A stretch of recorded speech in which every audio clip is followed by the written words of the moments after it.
యాదాద్రి భువనగిరి జిల్లా రామన్నపేట మండలం ఇంద్రపాలనగరం గ్రామంలో ఇందిరమ్మ ఇండ్ల గృహప్రవేశ కార్యక్రమం ఘనంగా నిర్వహించారు.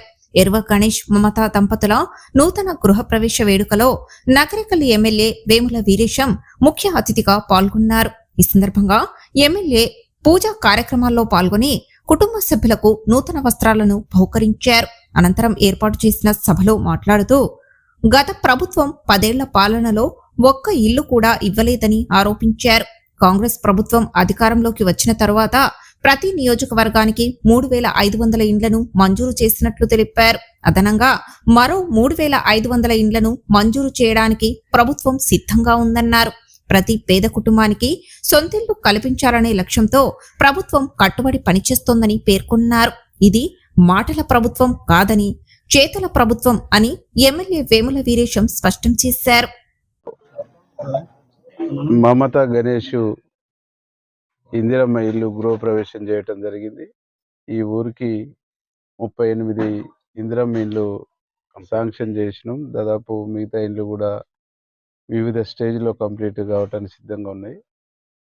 పేదవాడి కలైనటువంటి ఇందిరమ్మ ఇల్లు, ఇందిరమ్మ రాజ్యం వచ్చిన తర్వాత ఆనాడు ఇందిరమ్మ ఇల్లు వచ్చినాయి. గడిచిన 10 సంవత్సరాల్లో ఒక ఇల్లు కూడా రాలేదు. ఇల్లు లేక పేదవాళ్ళంతా బాధపడుతున్నటువంటి పరిస్థితిలో గౌరవ ముఖ్యమంత్రి రేవంత్ రెడ్డి గారు ప్రజాపాలనలో ఇందిరమ్మ ఇండ్లు ఈ ఊరికి 38 ఇవ్వటం జరిగింది. ఒక అద్భుతంగా మమతా గణేష్ వాళ్ళ కళ అయినటువంటి ఇల్లును పూర్తి చేసుకున్నారు. ఈరోజు మా ద్వారా రిబ్బన్ కట్ చేసి వాళ్ళు గృహప్రవేశం చేయటం అనేటువంటిది చాలా సంతోషంగా, ఆనందంగా ఉంది. ఇంకా ఈ నియోజకవర్గంలో 3,500 ఇండ్లు మొదటి విడతగా ఇచ్చినాం. సెకండ్ విడత కూడా మరొక 3,500 ఇండ్లు ప్రభుత్వం వైపు నుంచి 2 నెలల్లో ఇవ్వబోతా ఉన్నాం.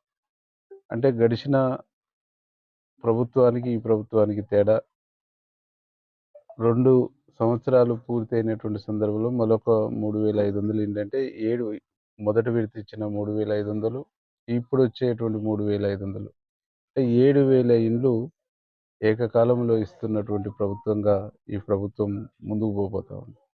కాబట్టి ఈ నియోజకవర్గంలో ఉన్న ఇల్లు లేని పేదవాళ్ళందరికీ కూడా మీరు భరోసాగా ఉండండి. గౌరవ ముఖ్యమంత్రి రేవంత్ రెడ్డి గారి ప్రభుత్వం ఉంది. ఆ ప్రభుత్వం ఆశీస్సులతో మీకు ఇల్లు లేని పేదవాళ్ళందరూ కూడా విడతల వారీగా, ఇప్పుడు సెకండ్ విడత అయిన తర్వాత 3వ విడత కూడా ఉంటుంది, 3వ విడత తర్వాత 4వ విడత కూడా ఉంటుంది. విడతల వారీగా ప్రతి పేదవాడికి ఇల్లు ఇచ్చేటువంటి బాధ్యత మేము తీసుకుంటాం. మమతా గణేష్ కూడా ప్రభుత్వం తరఫున, ముఖ్యమంత్రి తరఫున, నా తరఫున శుభాకాంక్షలు తెలియజేస్తాం. ఇలాంటి మరిన్ని వీడియోల కోసం మా యూట్యూబ్ ఛానల్ను లైక్ చేసి సబ్స్క్రైబ్ చేసుకోండి.